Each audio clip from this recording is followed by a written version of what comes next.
नमस्कार। आप सुन रहे हैं न्यूज ब्लैक एंड व्हाइट, आपकी खबर आपकी बात। देश विदेश के मुख्य समाचार। दिल्ली के सरकारी स्कूलों में पहली से 8वीं तक के विद्यार्थियों को नया सत्र शुरू होने के बाद अब तक किताबों के नहीं मिलने को लेकर शिक्षा मंत्री आशीष सूद ने कहा कि स्कूलों को 20 अप्रैल तक पाठ्य पुस्तकें मिल जाएंगी। किताबों की सप्लाई में थोड़ी देरी छपाई के लिए अपनाई गई टेंडर प्रक्रिया की वजह से हुई है। इस प्रक्रिया से शिक्षा निदेशालय के लिए लागत में 20 से 30% तक की कमी आती है और संसाधनों का बेहतर इस्तेमाल हो पाता है। निगम स्कूलों में प्राइमरी कक्षाओं के लिए किताबों का वितरण पहले ही शुरू हो चुका है और उम्मीद है कि 20 अप्रैल तक सभी स्कूलों को किताबें मिल जाएंगी। दिल्ली सहारनपुर एक्सप्रेसवे पावी सादकपुर पुश्ता रोड पर चल रहे कंस्ट्रक्शन के काम की वजह से ट्रैफिक डायवर्जन की व्यवस्था लागू की गई है। ट्रैफिक पुलिस की ओर से यात्रियों को सलाह दी गई है कि दिल्ली सहारनपुर एक्सप्रेसवे बॉर्डर पर काम अगले 2-3 महीनों तक जारी रहने की उम्मीद है।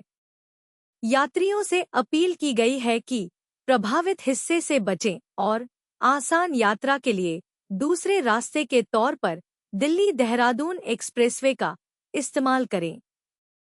उत्तर प्रदेश के मुख्यमंत्री योगी आदित्यनाथ तक पहुंचा स्मार्ट बिजली मीटर की शिकायतों का मामला।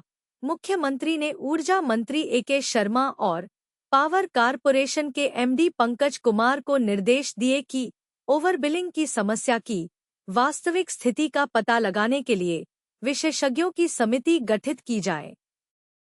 यदि उपभोक्ता की गलती नहीं है तो उनका बिजली कनेक्शन न कटे। उपभोक्ताओं की समस्याओं के त्वरित निराकरण के निर्देश दिए।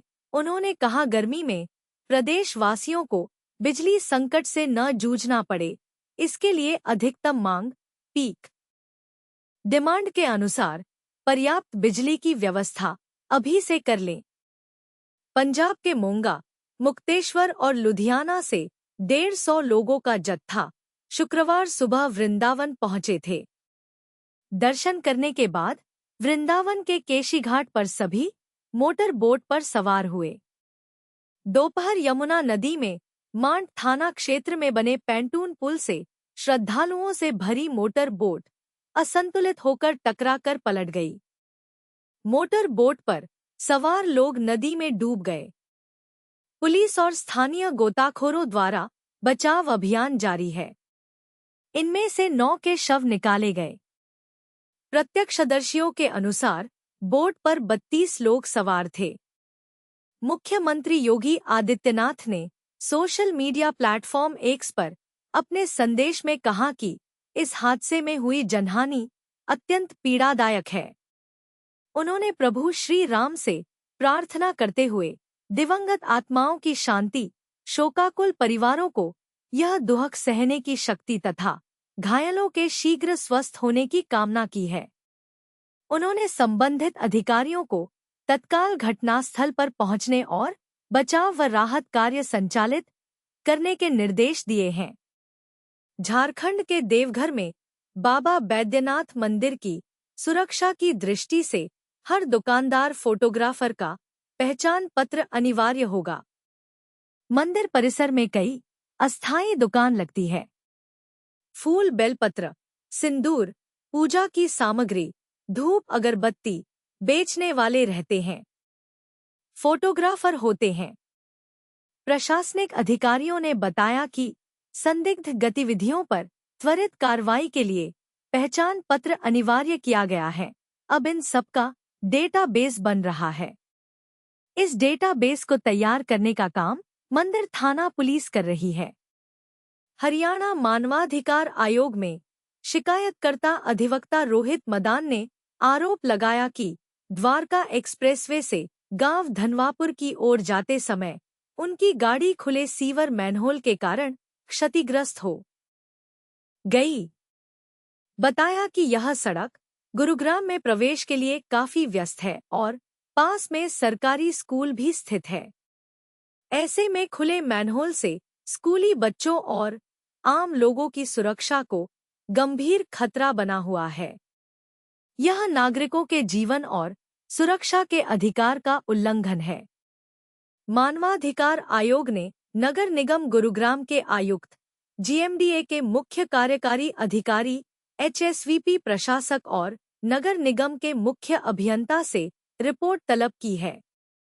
रिपोर्ट में मैनहोल को ढकने या बैरिकेडिंग करने के लिए उठाए गए तत्काल कदम, जिम्मेदार अधिकारियों पर कार्रवाई और भविष्य में ऐसे हादसों की रोकथाम के उपायों की जानकारी मांगी गई है।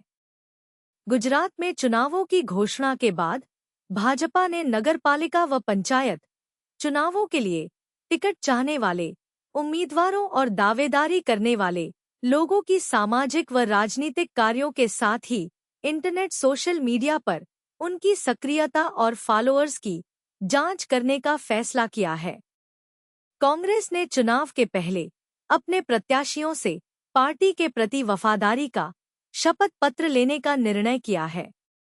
गुजरात में माह के अंत में होने वाले स्थानीय निकाय, महानगरपालिका, नगरपालिका, जिला व तहसील पंचायत चुनावों की घोषणा के साथ ही भाजपा, कांग्रेस, आम आदमी पार्टी व अन्य दलों में सक्रियता बढ़ गई है। उत्तराखंड के रुद्रप्रयाग जिला प्रशासन केदारनाथ यात्रा को सफल और सुरक्षित बनाने के लिए तेजी से तैयारी कर रहा है।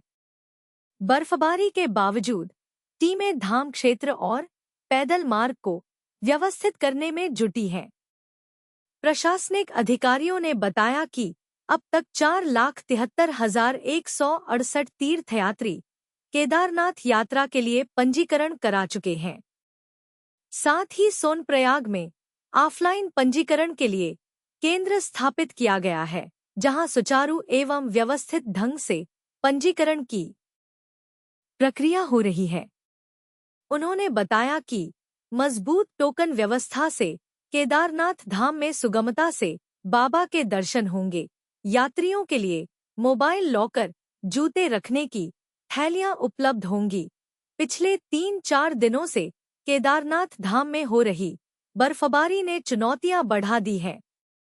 धाम क्षेत्र और यात्रा मार्ग में 4 से 5 फीट तक बर्फ जमने से हालात कठिन बने हुए हैं। इसके बावजूद प्रशासनिक टीमें पूरी प्रतिबद्धता के साथ कार्य कर रही हैं। टीमें धाम क्षेत्र और पैदल मार्ग को व्यवस्थित करने में जुटी हैं। न्यूज़ ब्लैक एंड व्हाइट के साथ समय देने के लिए धन्यवाद। जय हिंद।